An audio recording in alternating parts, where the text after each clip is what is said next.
Hello, everyone, and welcome to this episode. I think it's episode 69 of Padawan Unlimited. Hey, it's a clean show. Let's keep it clean. I am your host, Gil, and joining me today are Budget Deck Masters, Rob and Corey. How you guys doing? Hey. Hello there. You missed hello there like a couple of weeks in a row. I know. I've been slacking. General Kenobi will be mad at me. Oh my god. So we got a lot of good stuff today. If this is the first time you're joining us, well, welcome. Thank you for listening. Please remember to like, subscribe, tell some friends. Could always use more friends here. We do segments here, collection, market-ish, and then meta, and then we're going to do main topic. And today's main topic is going to be building a budget deck in general, and just budget decks in general. So before we get into that, just some logistics. There are none. we actually don't really have anything aside from I was really late with giving one of our listeners the cunning aspect pin. Really late. I'm so sorry. Just for whatever reason, it was sitting on my desk and I just kept slipping. But all the others, the other products should have been shipped out there to everyone. So let me know at gil@1l@padawanunlimited.com if you don't receive your stuff, so we could potentially work something out, or I can yell at the post office. But yeah, let's get started. So Corey, what do you have for us for collection? Well, there was a stream today, and with the stream, we got some spoilers. And last set, I was so happy with the Legends of Forest that they brought in the Legends characters, and specifically like KOTOR focused characters and events too. And they did that with this stream here. They just blasted us with a whole bunch more of KOTOR lore and characters. And so we got some pretty cool, some really cool characters and some cards that look amazing. Yeah, the legendaries are going to be... Yeah, these legendaries look pretty sick. And we're getting a bunch of Sith characters. Yes, we are. Set. I don't think they're going to be prestige cards. They're not, cards, unfortunately, because they're not political in nature or bounty or whatever. But they're probably gonna look really good in the hyperspace variant art version. I can't wait! I can't wait to see what they do there. Yeah, because some of these characters are just like super cool and like deep cuts too. I'm like, oh, that's nice. I can't believe this.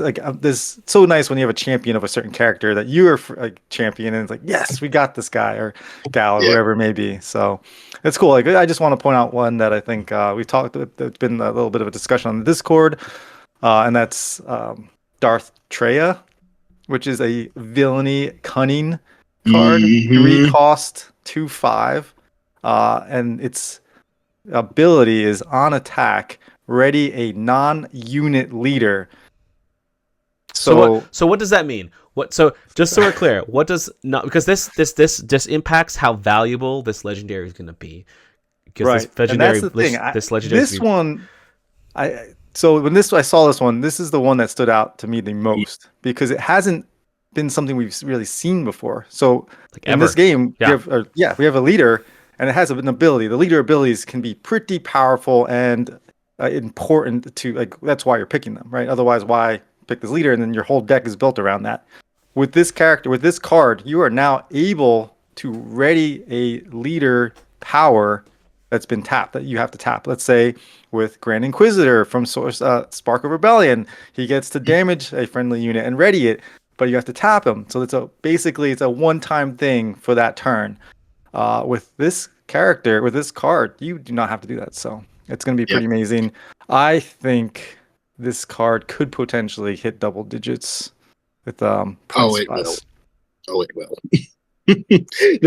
That card, there's so many exhaust this leader abilities that if you could do it more than once per turn, not break the game, but really, really start to turn the power curve, and she just turns this all the way on. And she's only a 3-drop on top of it. So playing her out of aspect is not terrible. Yeah, that's the other thing. Yeah, exactly. Playing her out of aspect is not out of the question.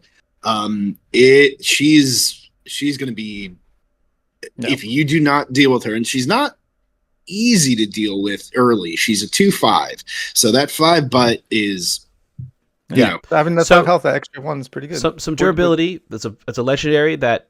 So on the front side of leader, in the game, which is one of the main concepts of the Star Wars Unlimited. They have an epic action that you could not epic action. They have an action you can take. This allows you to repeat that action, and so this also increases the value, I think, of a lot of the leaders that already, what I think, powerful. Like, for example, you talked about GI, which is Grand Inquisitor from Set 1, Spark of Rebellion. So that, I think the value of that showcase is going to go up, specifically because of this card. But also, even within the new set, Secrets of Power, like, for example, I think this also helps Dedra Miro a lot. Oh, God, it does. Dedra Miro, her ability is one cost, right?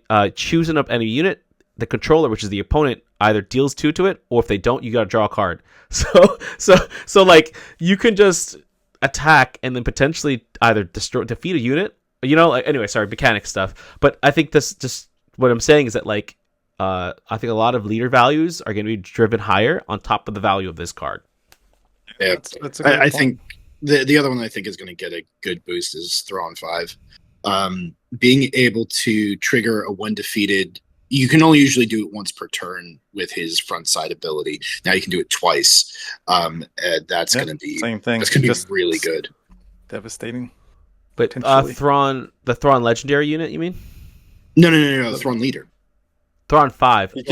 Thrawn 5, yeah. But because you have to exhaust him to do the when defeated.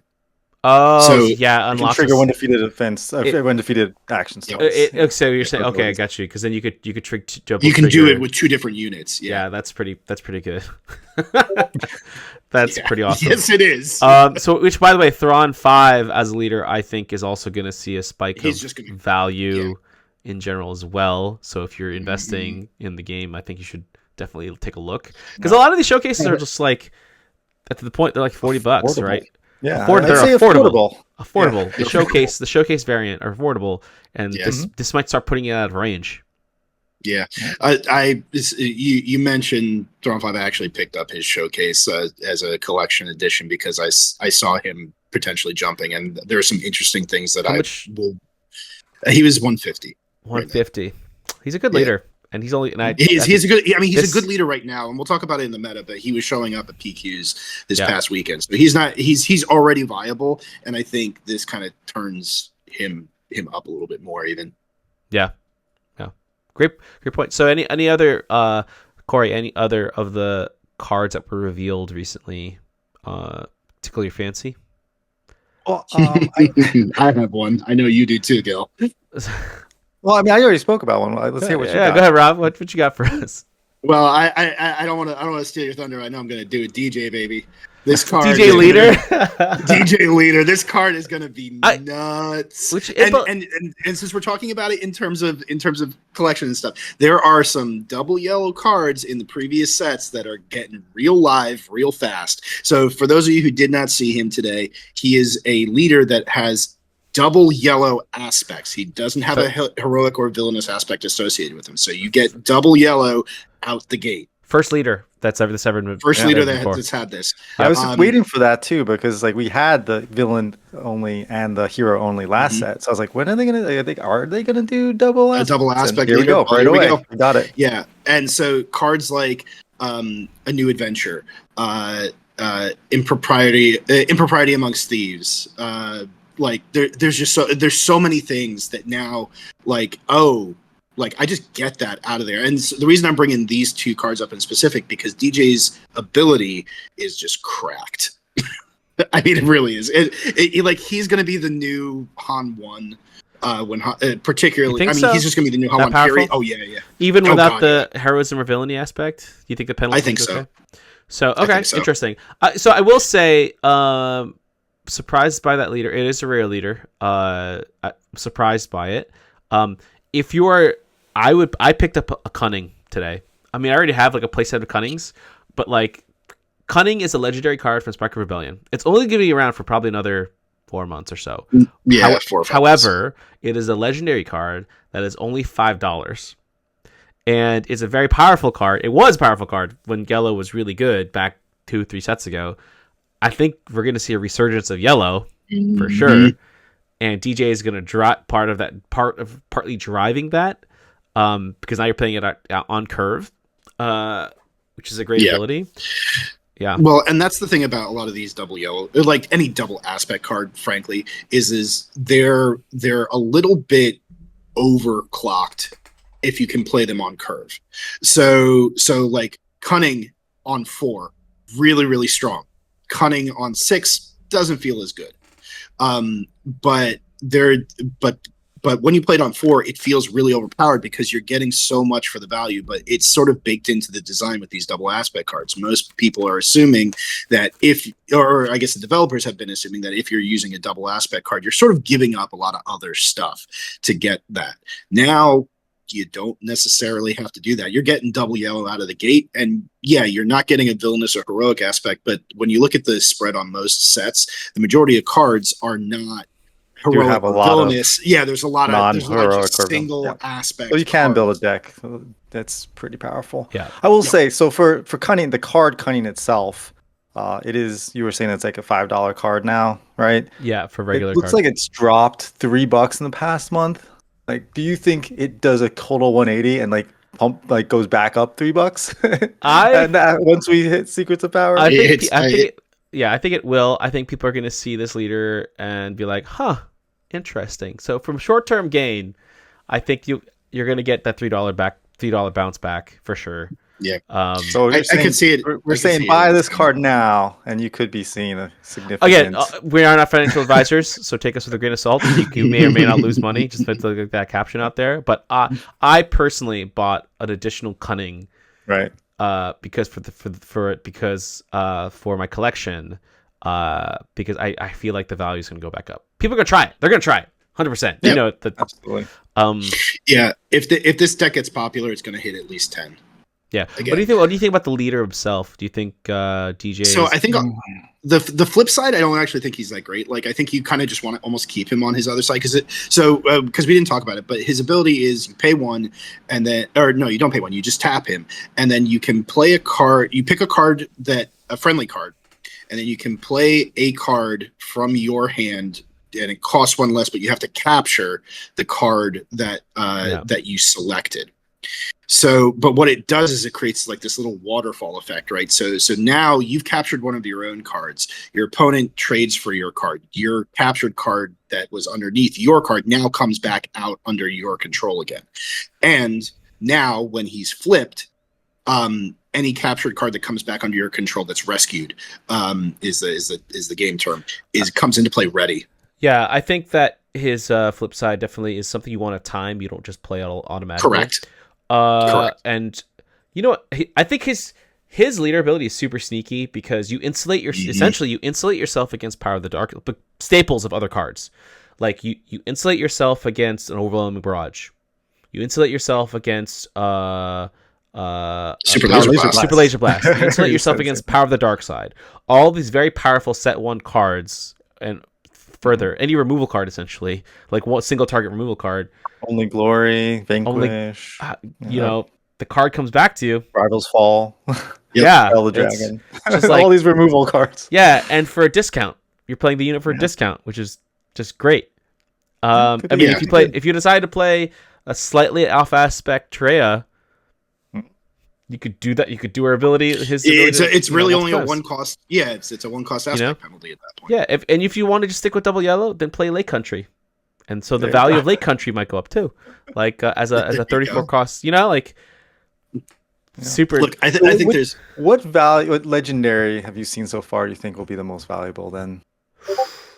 Like because of DJ or just in general? Just in general. In general. Oh, let's pivot. That's a good question.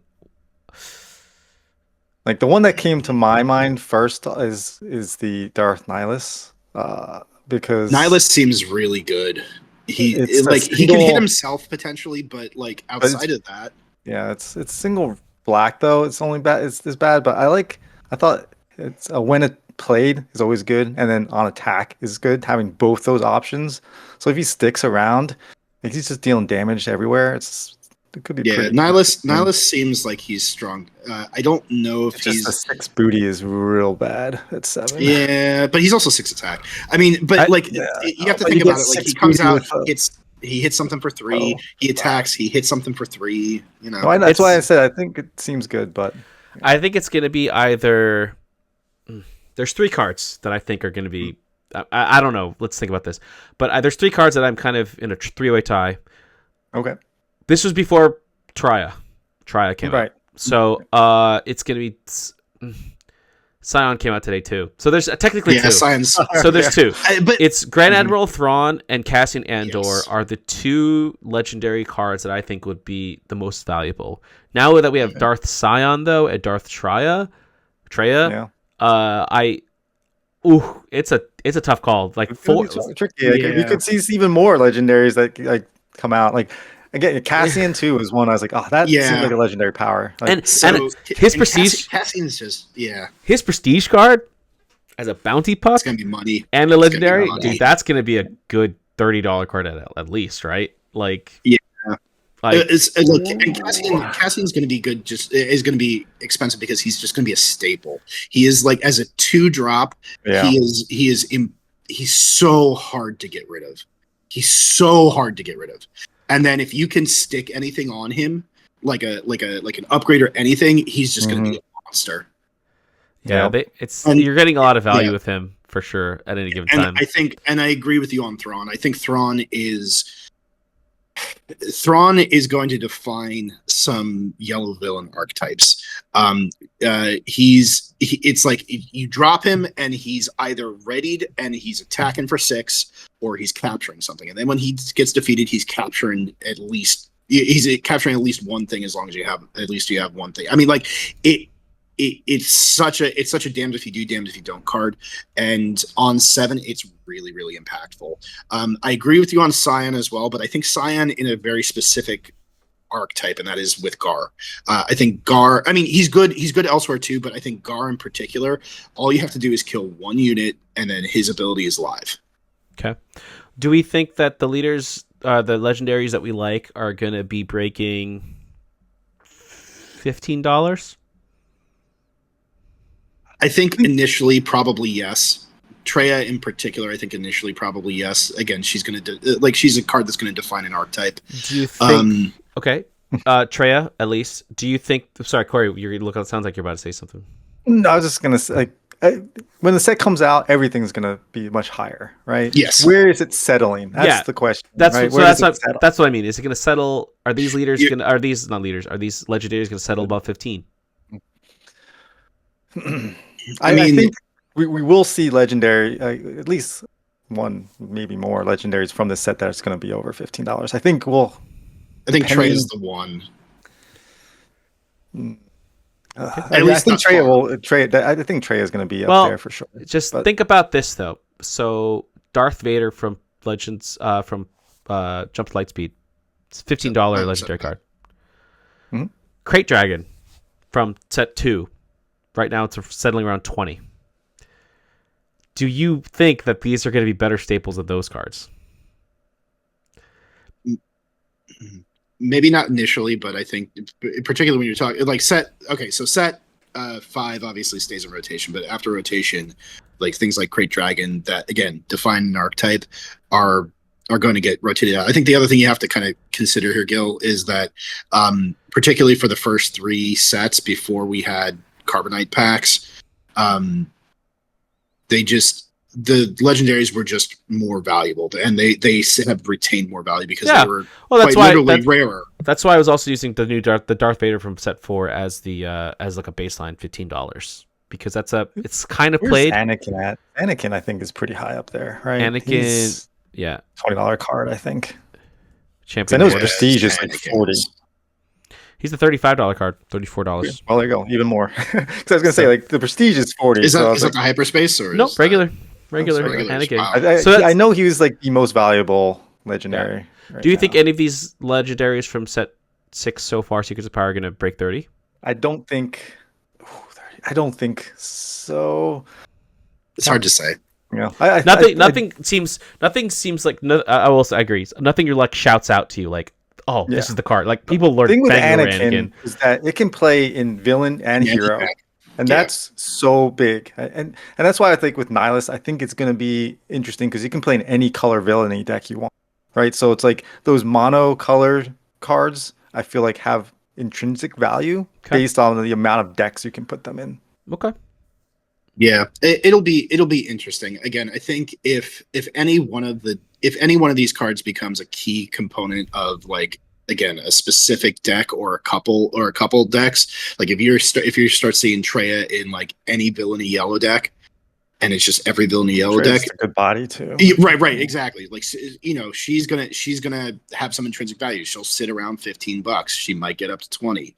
Sure. Okay. Those are the types of things that like I would look at again, like versus like Scion, who has I think a couple specific uses. He's going to be I think he might initially be like 10 to 12, and then probably drop down below 10. Yeah, I think the 5/5 is tough. I think people are going to unlock Scion. He's going to be very valuable. That they're going to be like, oh, this is like an infinite loop thing. But okay. Oh, he's actually a 6/6, I guess. Yeah. Yes. Okay. Yeah. Let's go into so we've talked enough about collection, I think. More of the story is I'm still going to buy some cards. For sure. These legendaries, most of them seem pretty good so far. Yeah. Not all of them. I've been excited. Like, don't get me wrong. I've been excited for legendaries before. Yeah, I'll be honest. Like this, I know some people are down on this set, but this set to me has been banger after banger. Yeah, after there's banger. always gonna be downers though. Like, let's keep it positive. But also, yeah, this is actually a very much more hype set than previous sets. The last couple. I think this set for me is just like there's just so many cards that have so many different moving parts now. It's like it's cool that we're like finally getting to the point where like, all right, you guys, we've got the training wheels, we're taking them off, and now let's see what you guys can come up with here with all these different things happening. Yep. And speaking of with all these things happening, Rob, what do we? What do we got? Well, what a segue into the next portion of our podcast. Yep. What all these moving parts in the meta. What we got, Rob? Oh well, so somewhat shockingly, or I don't know about somewhat, but we've gotten some new decks that have come into the meta at the planetary qualifiers, and there were quite a few this past weekend. It's the post force throw. Exactly, this is the post force throw weekend. So the first time we're seeing it, and we had 2 Han2 blue winners. No force throw in sight. So just goes to show that deck is still pretty powerful. And if you look at the modifications on them, it really hasn't been too crazy. A lot of them have been running forced lightning because it's a really, really cheap alternative in some ways. And then because a lot of these Han2 blue decks are running Anakin on top of it, it's also just an easy way to get a villainous card into the graveyard. And then now you're getting the 6/6 on there's also a Han2 blue winner in Spain as well. Yes, yeah, there was one in the US and one in Spain, so there were two this weekend. Those 2 in the US. 2 in the US? The one in Spain. The one in Spain was very small though, I thought. Yeah. Either way, it even without force throw, the big boogeyman. It's there's still good. Still a lot of like other. There's still haunt. She kind of shows that deck was good 2 sets ago. Regardless, like it's always kind of been good. It got a lot of tools, but you will see a lot of other leaders. I think you mentioned, like I don't know if you mentioned already, have spiked up in planetary qualifiers. Mm-hmm. So you see the Yoda green. You see Thrawn green, Thrawn Datavol. You see Palp yellow again. Thrawn 5 specifically. Thrawn 5. I misspoke. It was Germany, by the way. The blue Han. 4. Sorry, Thrawn 4. Thrawn 4. Yeah, Thrawn 4. Okay, and Sabine, obviously. Right? Sabine made some showings, but there was also some interesting stuff that was in there. So one thing I will say, the rise of Boba Data Vault has been kind of shut down, I think, a little bit. Over-exaggerated. Yeah, greatly over-exaggerated. It's there. It's definitely in top 8s. It's showing. But Data Vault as a whole that's the other interesting thing. Data Vault is in a lot of these decks right now. Oh, yeah, why not? Get that health. Yeah, exactly. Get that health, baby. But interestingly, seeing a couple, the return of some like set 1 leaders that were very, very popular in set 1, but kind of fell out as newer sets came in. So we're seeing, I saw Krennic ACL.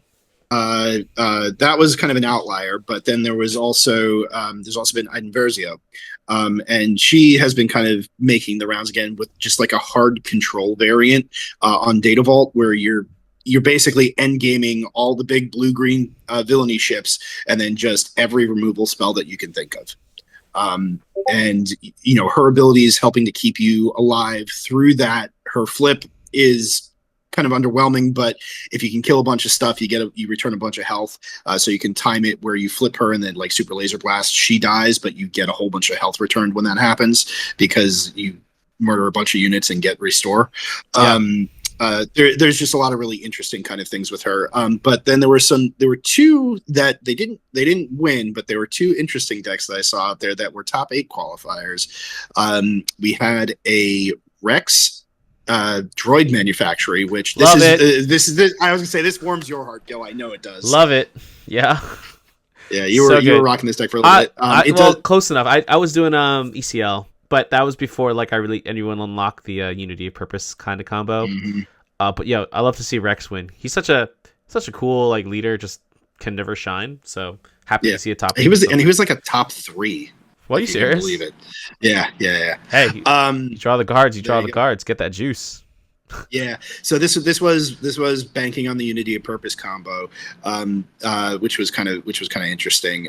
But there's been some new additions to it that have really helped kind of turn that on a little bit more. And then the other one that I thought that was really interesting was one that we talked about a lot at the beginning of set 5, which was Qui-Gon. Qui-Gon got a lot of buzz when he initially got spoiled, and then he kind of never showed up.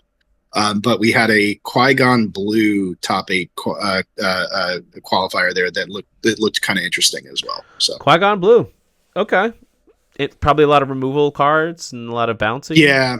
Yep, a lot of bouncing. They basically do the waterfall starting with Youngling Padawan into Venestra, into Ahsoka, into who's the 5-drop? I forget. But there's like it's basically Jedi after Jedi after Jedi after Jedi, all kind of playing in on one another, and they're all so you can just kind of continually bounce them. Dude, Venestra Row is probably one of my favorite cards from this set, and I just wish she got more play because she's like a falcon, just a turn 3 falcon that comes ready, like falcon. Ground falcon. Yep. Unfortunately, that they did her dirty on the Acolyte, but the TV show. But great card, great character from like Young Jedi. Okay, so would you say that the FFG decision to ban Force Throw has been good for the meta? I do think it has been good for the meta. But interestingly enough, I don't think I don't know that it's drastically affected the meta, other than the fact that the cards that were the decks rather that were very reliant on Force Throw have started to kind of take the back seat. In speaking about like Hantu Blue, for example, as you mentioned, that deck was strong without Force Throw. Adding Force Throw on top of it made it kind of, It's the Kiadi Mundi, right? Like it's the Kiadi Mundi is the big one. That's the key for that deck, and just getting that out early, then getting out all those other units early. It's too much when you have so many cards. Yeah. Smoke alarm's going off. Hang on. So coming back from break, there was a fire emergency that we had to resolve. Everything's good. So everything's fine. Everything's fine. Everything's okay. We were just talking about how fire the cards are. Exactly. The smoke alarm was like, how lit this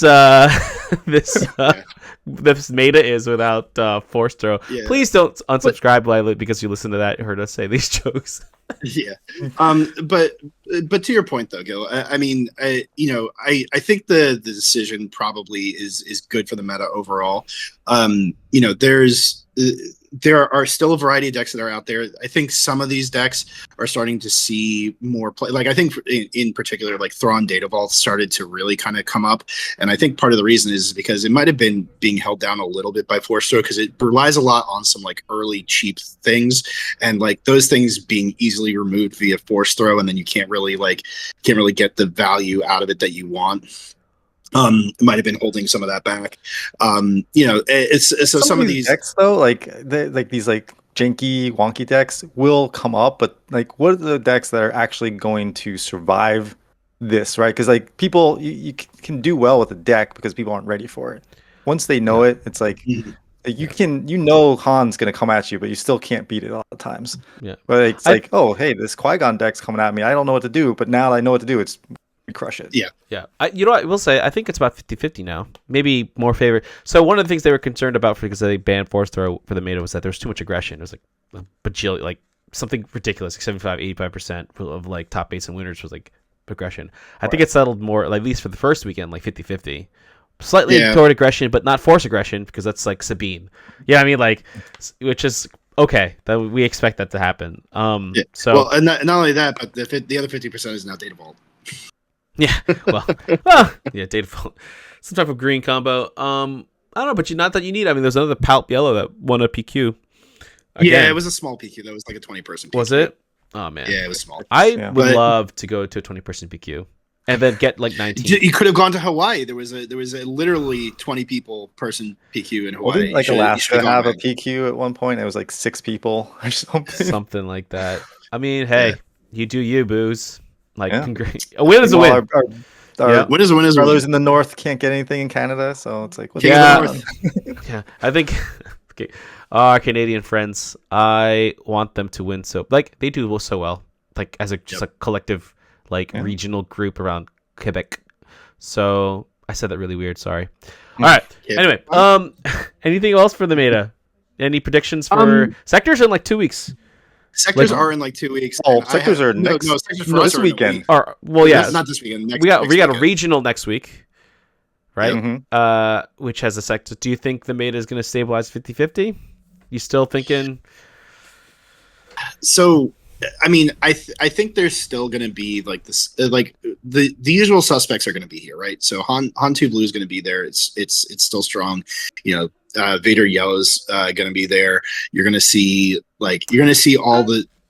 Do you think Vader Yellow was he was showing up in a lot of these. He wasn't winning, but he was in the top 8s in a lot of these. Convert.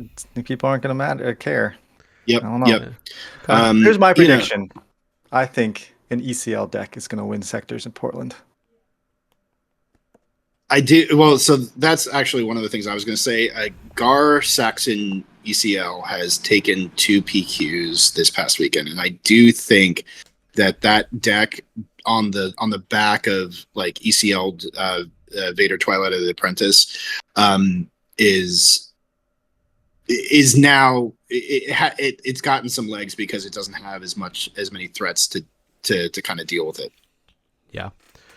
Oh man, Vader will always be good in every set, right? Okay. So let's go on. So speaking of Vader, yeah. What? I don't have no idea what you're talking about. Okay, going on because budget decks. Oh yeah. Well, okay. That's a very loose stretch, Rob. Fair enough. In my head, it works. So we're going on to the main segment. We're going to talk about budget decks. Building a budget deck. What is a budget deck? All the above. We'll do some comparisons. Rob and Corey, I think you came a little bit more prepared to this than I did in terms of you actually have decks to talk about, where I'm just talking about like context. So let's talk about it. Budget deck.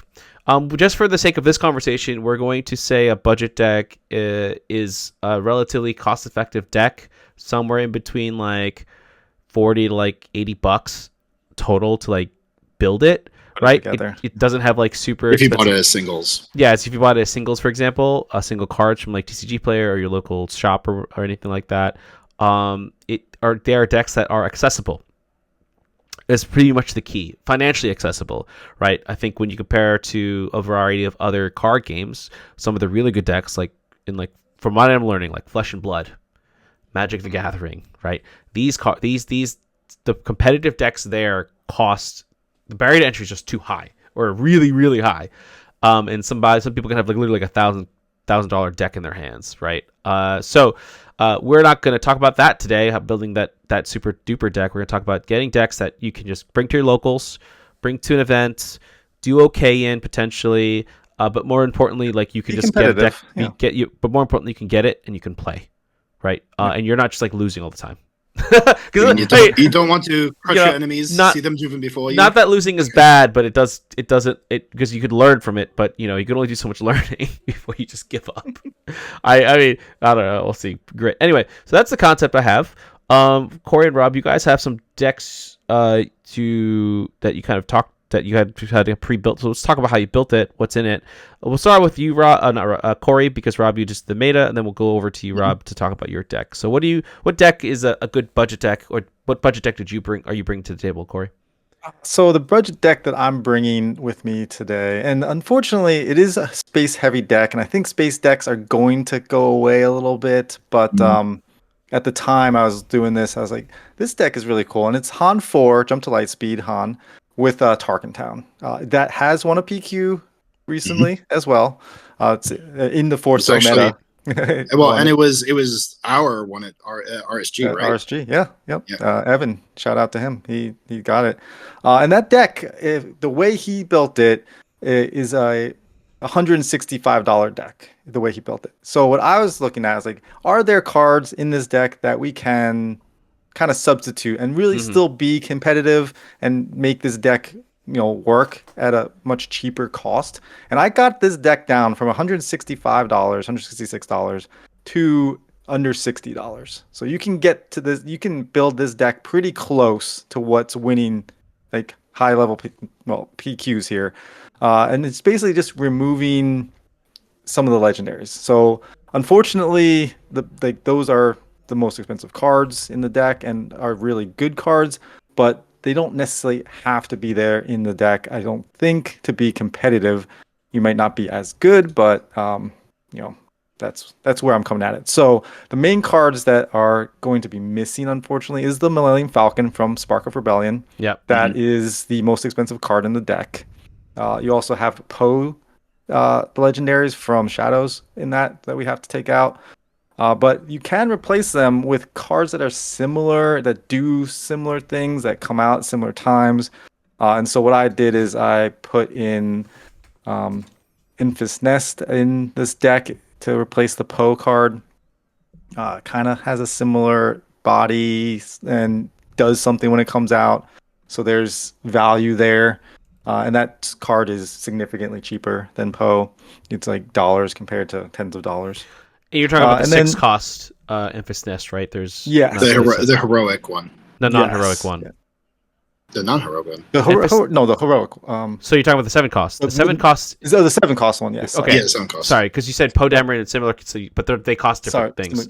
So okay. Yeah, they do different things. Sorry. Yes, that is true. Okay. They are 2 points off.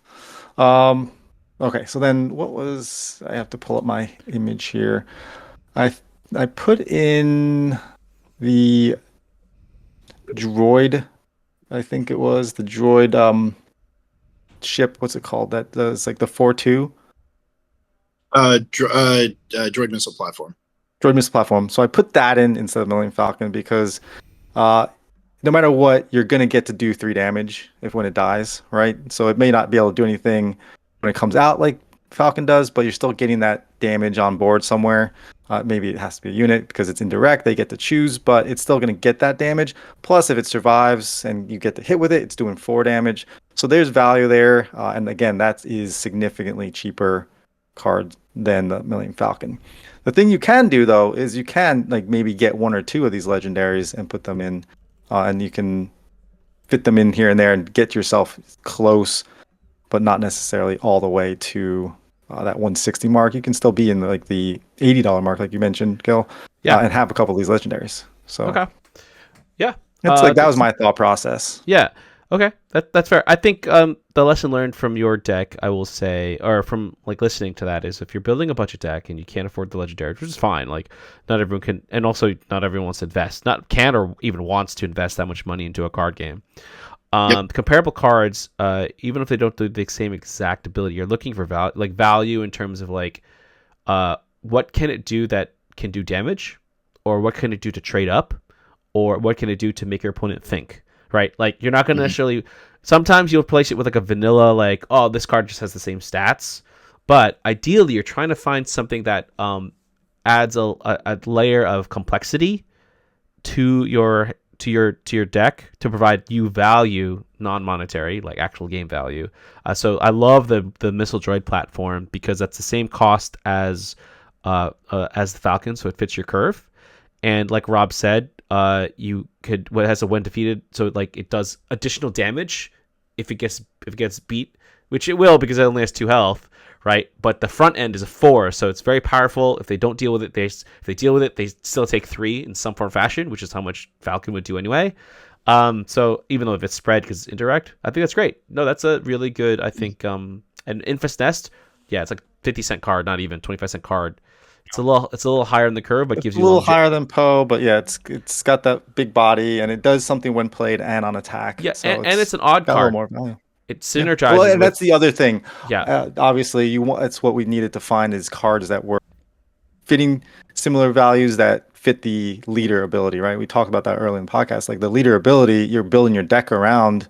You can't put a card in that's going to spoil that. Right? So I had to skip the 6 cost to go to 7 to do that. Which is fine. It gives you different play style. People are maybe expecting an aggro-y type thing. You're going more into the mid-range, maybe a little bit more tempo-y in that sense, which is fine because then now people are tripped up.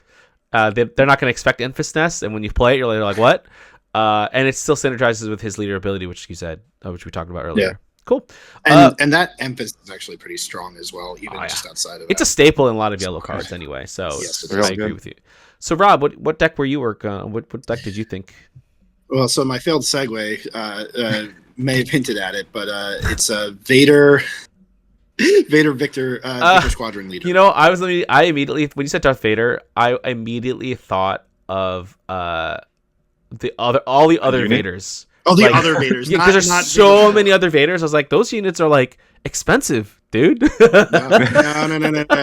So legendaries. What are we doing here? Yeah. So this deck, as I mentioned in the meta section, has been a thorn in people's sides. Has been top 8ing a lot of PQs. It's won a couple PQs as well. And this deck is a force to be reckoned with. But one of my probably favorite things about this, now again, to Corey's point, this is an all space deck, and there are some cards coming up in the new set that are going to hamper this playstyle. But at the moment, it is still very, very strong. The interesting thing about this deck, there's not a card in this deck that is over $6.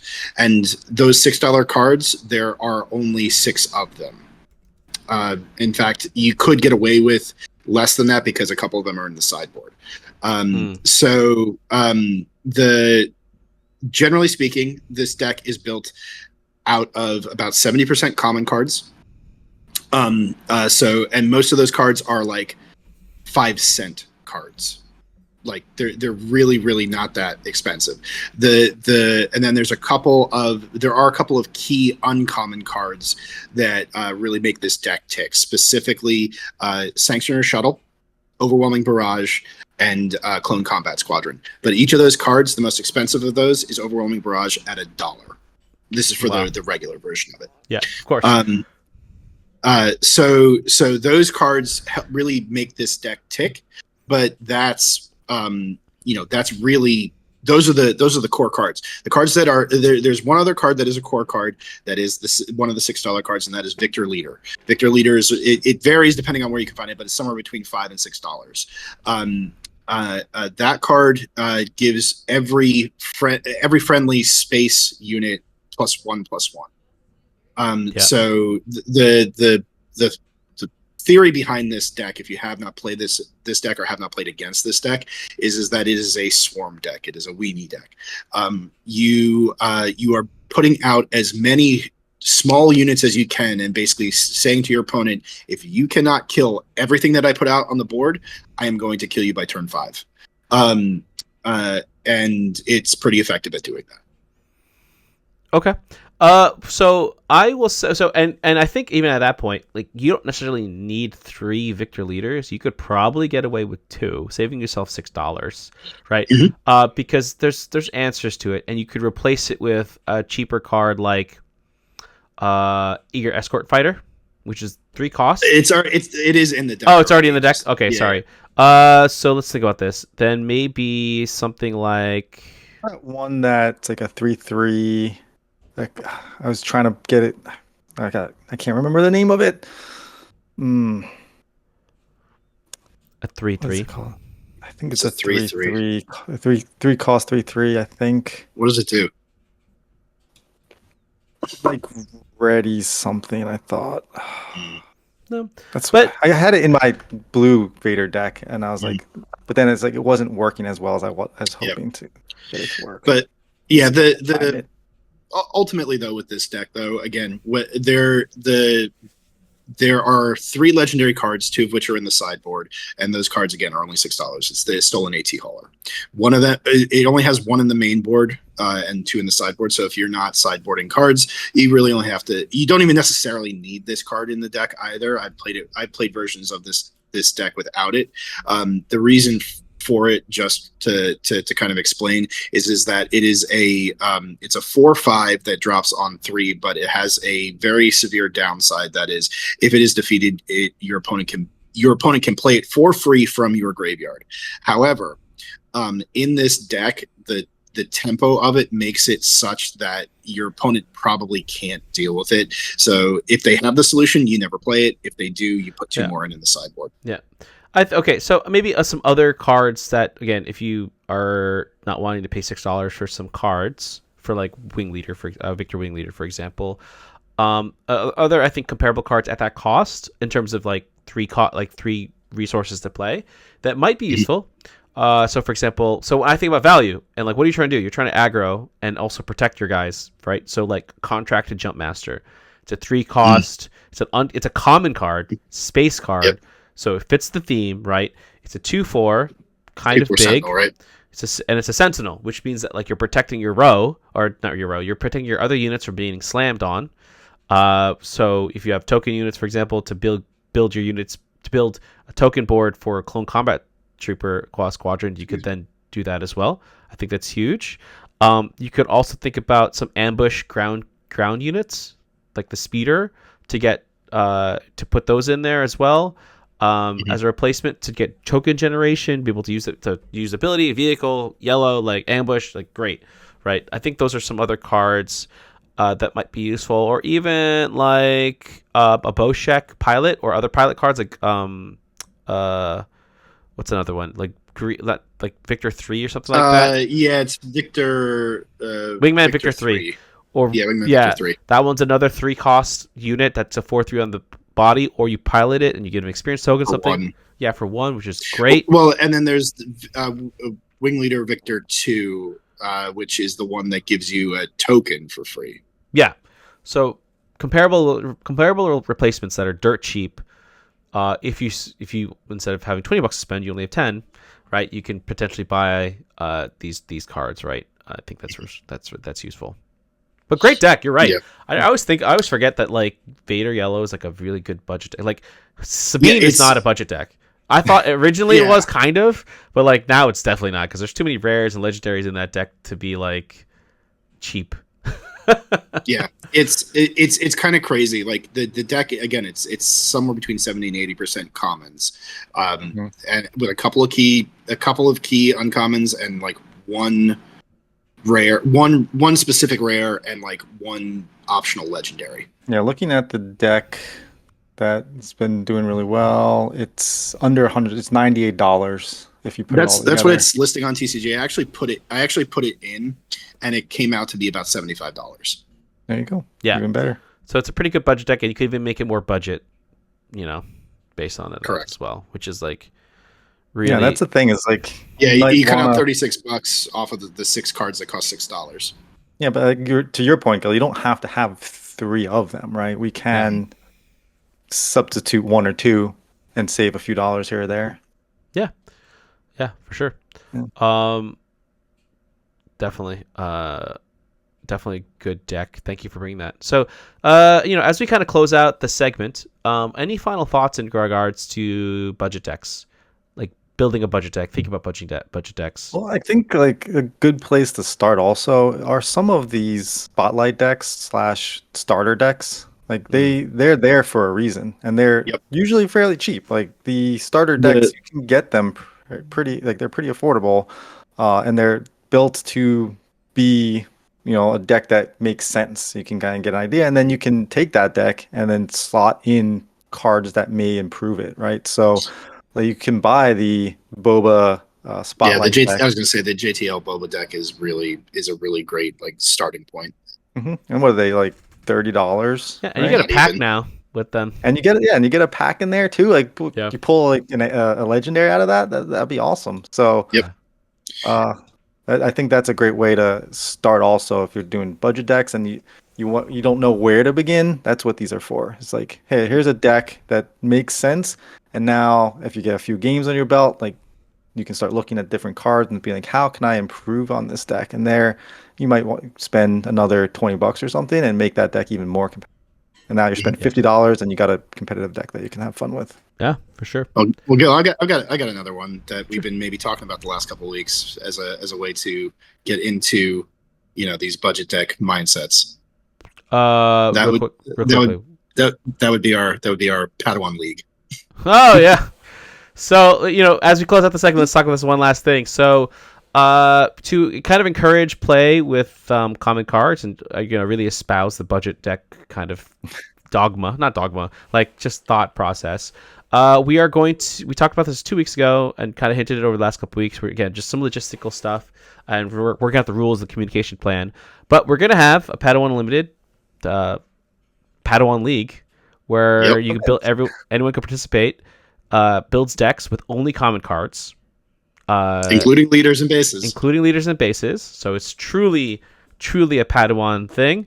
We have to come up with some kind of catchy like league name or something like that. We'll figure it out though. But that is coming down the pipeline. Pay attention if you pay attention to the Patreon and our Discords. That's where we will do most of the communication and announcements.